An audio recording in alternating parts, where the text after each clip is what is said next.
नमस्कार, मी सागर जोशी. TV9 मराठीमध्ये आपलं स्वागत. आणि बुलेटिनच्या सुरुवातीलाच शिक्षक विधान परिषद निवडणुकीसंदर्भात एक महत्त्वाची बातमी आहे. सुषमा अंधारे यांनी केलेले आरोप खोटे असल्याचं आता किशोर दराडे यांनी म्हटलंय. विरोधकांकडे मुद्दे नसल्यानं चुकीचे आरोप करतायत असं देखील दराडे यांनी म्हटलंय.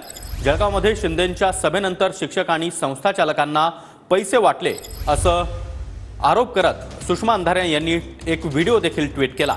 नाशिक शिक्षक मतदारसंघामध्ये निवडणुकीमध्ये दराडे शिंदे गटाचे उमेदवार आहेत आणि त्याच दरम्यान सुषमा अंधारे यांनी एक व्हिडिओ ट्विट करत हा आरोप केला.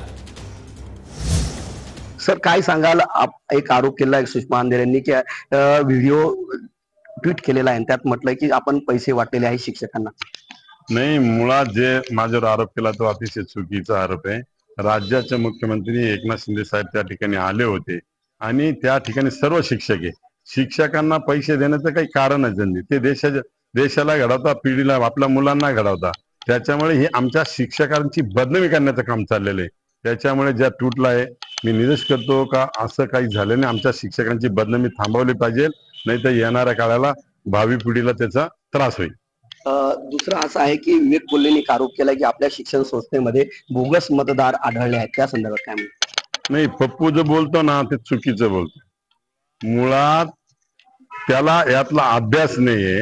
ही मत नोंदणी 6 महिन्यापासून चालू आहे. 2 वेळेस नोटिफिकेशन निघालेले आणि मत नोंदणी करत असताना सगळ्या अधिकाऱ्यांच्या त्या फॉर्मवर सह्या लागतात. नंतर त्या मतदान केंद्रात नोंदणी होती, त्याची छाननी होती. ती छाननी झाल्यानंतर त्याच्यावर हरकती मागवल्या जातात. सगळी प्रोसेस झाली, नंतर मतदार यादी फायनल झालेली.